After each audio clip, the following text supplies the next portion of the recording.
Hey there, Mellissa Seaman here of Channel Your Genius, and a lot of people are confused about what's the difference between ghosts and spirits and spirit guides. Well, there's a huge difference. I remember when I first had my intuitive awakening, I had been a Stanford-educated lawyer and a Catholic, and then suddenly I was seeing spirits, ghosts, and spirit guides. I was seeing all of it at once. And yet I had always been a woman of faith in my Catholic church, and I'd always been able to feel the difference between what is sacred, what's holy, and what's shenanigans. So that is the main way that you know.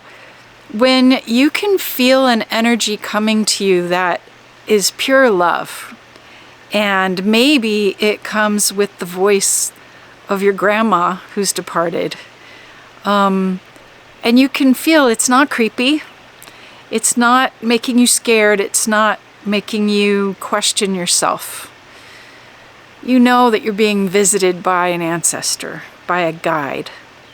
Similarly, if you are calling out for help and you're praying and you're aligning yourself with what's in the highest good, with your intention of wanting what's best, and what shows up is this quiet, supportive feeling, and maybe even messages that is not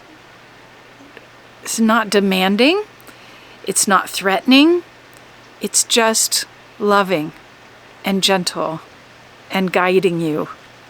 That's a spirit guide. That might be an ancestor, what I would call a spirit guide. If you're feeling something that is kind of off kilter, a little off base, but it's not embodied, it could be a spirit. It could be an elemental spirit of the land. It could be a spirit that's created by humans, but from humans believing in it for a long time. It could be troublesome. It could be mischievous. Look, not all spirits are happy-go-lucky, nice to meet you, super supportive beings, just like not all humans are. It doesn't mean that you should just look at every being or energy that doesn't have a body and imagine that it's negative or evil or troublesome. Just like you shouldn't look at all humans that way. Okay? Now, how about ghosties? I call them ghosties.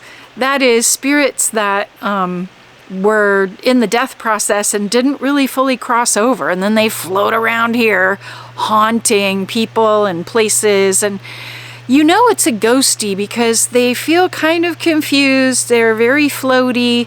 If they do have a message, it's something kind of simplistic, sometimes emotionally charged, but without any real rationale. Most ghosties truly are kind of feeling lost. And in my wisdom collective, we talk about the fact that as an embodied person, as a living human, you have the power of intention that's embodied, which is stronger than anything that doesn't have a body. So use your intention to encourage the ghosties to go home. What I like to do is to call on the power of the divine creator, call on angels to guide that spirit across. I might imagine a portal or an archway with like a fantastic buffet on the other side to encourage that ghosty to cross. And when all else fails, with my intention, the way that I would chase a squirrel out of the house, I just go on now, because I have the body.